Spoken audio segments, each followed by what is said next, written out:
This is a whole New York strip roast, and today we're gonna try to make the craziest roast possible. Now this thing is already a beast, but we're gonna start by stuffing it with jalapeno poppers, covering it in an incredible compound butter, and then smoking it whole. We're also gonna make the most crispy accordion potatoes. This is gonna be absolutely ridiculous. Let's get started. So this here is a whole top loin roast, and if I'm feeding a crowd, this is my #1 choice. A lot of people think you have to go with a ribeye, but this is literally half the price and pretty much just as good.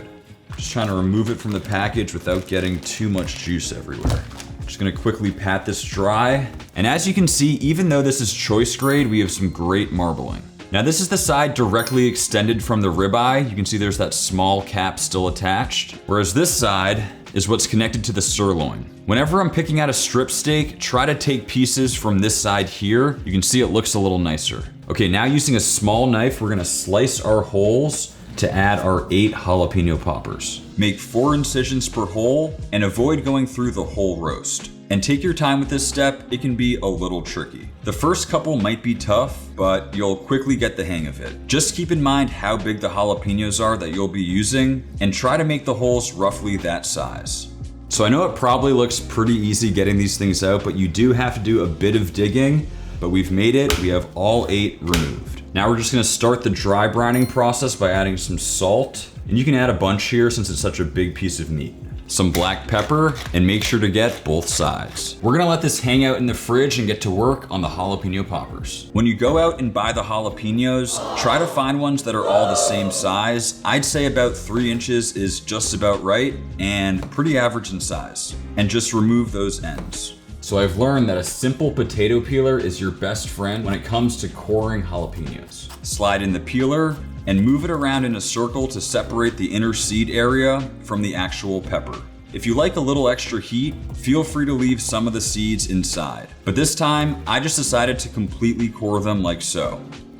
Okay, it's time to make our jalapeno popper filling with all these ingredients. We're just letting our pan heat up, and unfortunately, my sister went out and bought some hickory wood bacon. Sophia, what are you doing? I'm sorry. Okay, just throw this directly in the trash, like so. Fortunately, I always have a package of applewood smoked, so we're good. Remove the bacon and just enjoy that applewood aroma. For this recipe, we'll need about 7 to 10 pieces of bacon, but when it comes to bacon, more is always better.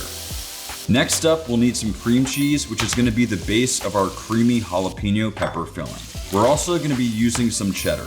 Now, I usually like to go with the more aged, sharp stuff, but feel free to get creative with your cheese choices. I'm sure even something funky like blue cheese would be great. We're also gonna add some fresh chopped parsley to make us feel a little bit better about the ungodly amount of steak we'll be eating later. This bacon is looking pretty good. Just giving it a little flip.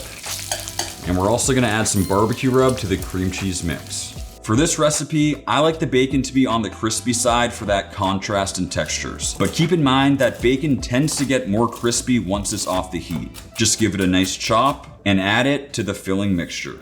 And again, it's really hard to overdo it in this situation. Feel free to add as much bacon as you like. Mix it all together and add it to a normal sandwich-sized Ziploc bag.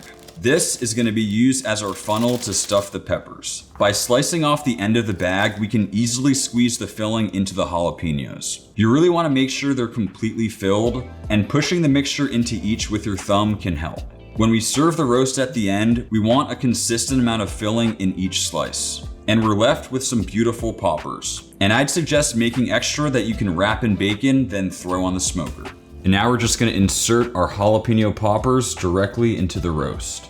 Gently slide each pepper into the holes. You might find that some of them are too big. Just slice off a bit from the top if necessary so they can fit. We have our V8 steak. This thing already looks insane.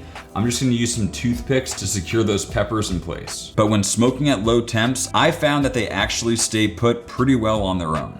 And time for a simple compound butter. What I love about compound butter is you can pretty much add anything you want.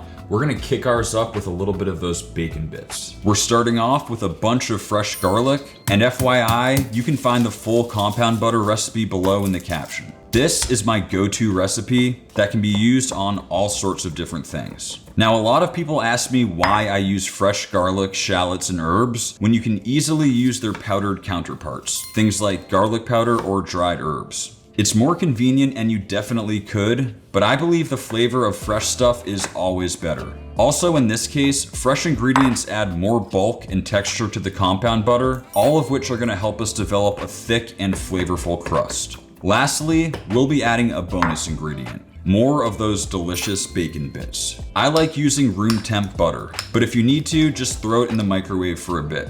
So I decided to just double the recipe because you really can't have too much of this stuff. And bring back out the roast. Now we're just gonna go in with our hands and completely cover the roast and give it a nice massage. I decided to only add the butter to the top and sides. Most of it would just fall off if we added it to the bottom. This compound butter is gonna give us incredible flavor, texture, and color. It already smells great. And get it on the grill. I like keeping temps anywhere between 225 and 275, allowing it to slowly come up to temp. And for that sweet, smoky flavor, we're smoking over applewood, low and slow.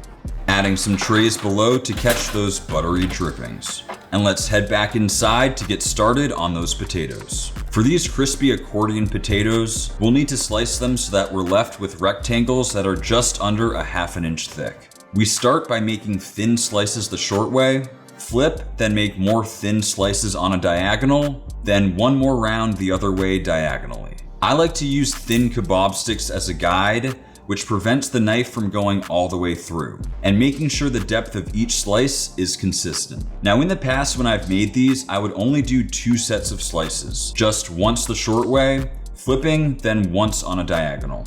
But this time, I tried adding this second set of diagonal slices to see if we could get an even more intense accordion shape. It definitely requires patience, but you'll be rewarded in the end. Just check out how crazy of a design we were able to get by making all of those slices. Okay, our oil's at 350, time to fry.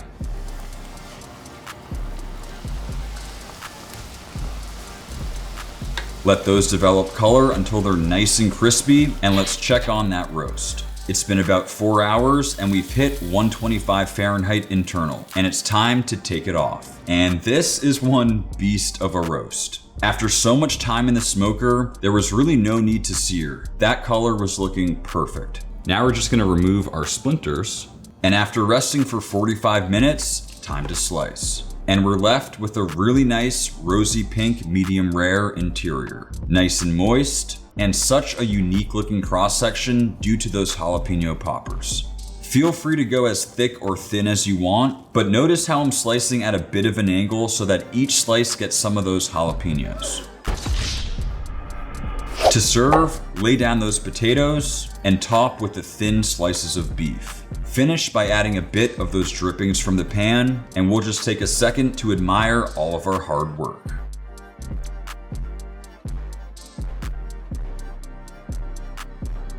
Well, the time has finally come. I'm starving. I'm just going for a bite.